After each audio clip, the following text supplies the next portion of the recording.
what are the capabilities that they need to have is, so they, or what they can do is they can, of course, do repetitive tasks, and then, but also multi-step tasks, and then, collaboration. And the most important thing is human-like reasoning. And I know, of course, that Apple has released a paper a couple of days ago where they are saying that this reasoning is tricky, actually, right? Because it is not always really reasoning. That's the first thing, right? And then the other thing is that if the problem gets very hard, then it actually takes less time to solve it. So almost like if I ask a very difficult question, it doesn't think, it just blurs out something. But if I ask an easier question, then it's quote unquote things, right?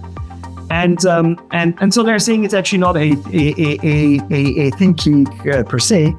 And I think there's a semantic issue here.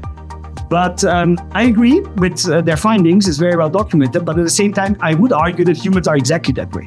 If I would ask a question and force at gunpoint to answer, then if you really have no idea what it is, then we just blur out something, right? And that's exactly what these models are doing. So they're maybe too humanistic rather than they're not human-like, right?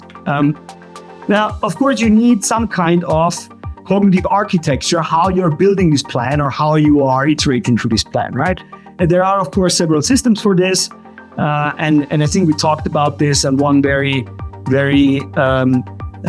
widespread and important one is what we call REACT. And REACT is about reason and act. So basically, you're thinking about how to get to the airport. And so you're saying, okay, so what's the next step, right? The next step is you need to go down out of the apartment or the house, right? So that's the first step. So you do that. And then, so what do I do now? And so with each step, you're trying to get closer to that solution, right?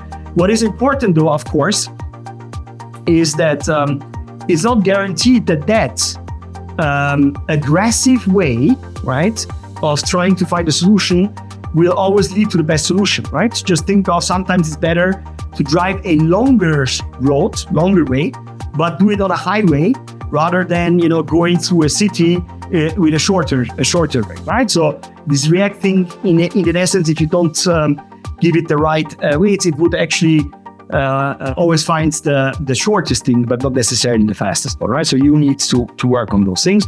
But generally, it is a pretty good framework. It's very it's very adaptive, right, to the environment. So anything that changes, it can immediately plan because it doesn't have a long-term plan and so on.